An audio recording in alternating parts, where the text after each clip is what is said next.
पर्वंत दिनाच्या हार्दिक हार्दिक शुभेच्छा.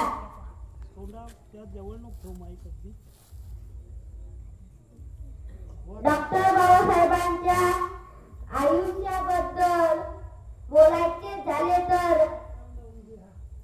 तर मी एवढेच बोलेन की मैदान में अकेला खड़ा था,